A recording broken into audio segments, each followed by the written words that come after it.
màu nó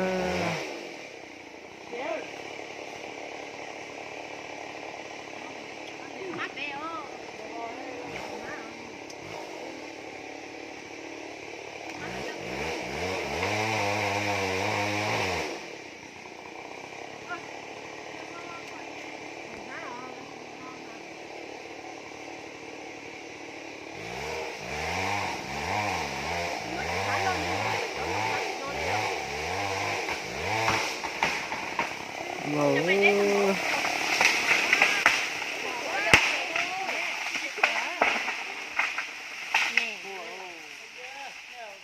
được cái nào thành gì?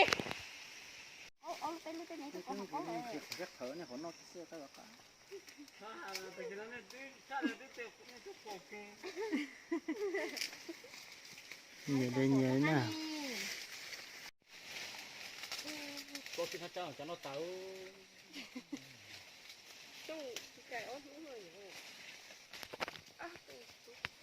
Để nó lúc có một thế có đi cái quay cho chúng nó muốn nó tốt này. nó bỏ rồi ba chú bệ không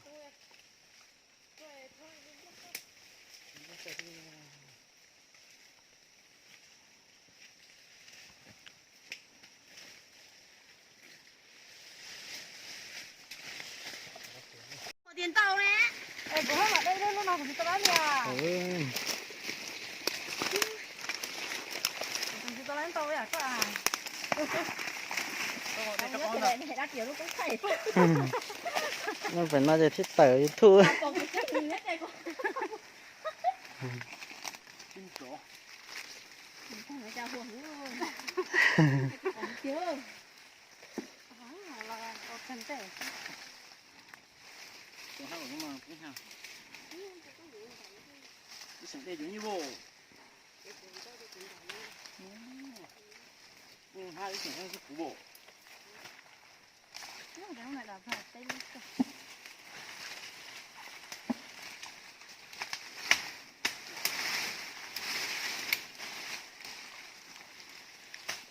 Cái thì mình Mình cũng chưa biết đâu mà nó là đến lo rồi hả? để lại để chơi thì họ chỉ có là tin tự thôi.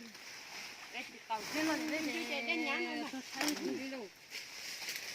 Nên rồi nó không có được.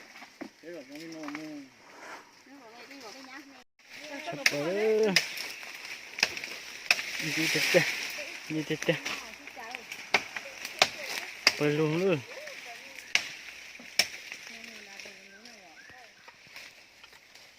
có pháo đó khẩu nữa chưa sắp nữa đi tới còn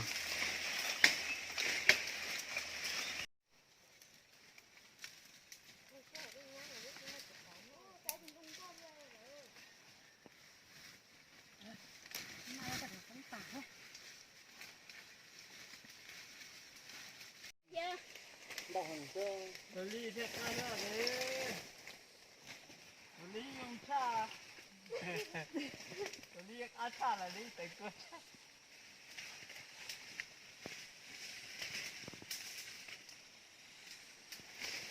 cuốn này rất là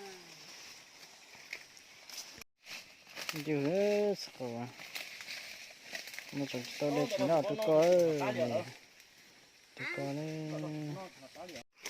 nó ấy cậu bài đó ít tụi on na rồi đầu tiên tiền đó nhẹ nhẹ đó nhẹ nhẹ rồi đó tung ga là mua tụi ấy là mua đó đau hay tụi phải nó sắp lại đó nhẹ nhẹ đó đầu tiên tiền sẽ có đó tuần đầu tiên đó đây là bông đẹp cái chơi đó nó tỏi cái chơi thâu cho nó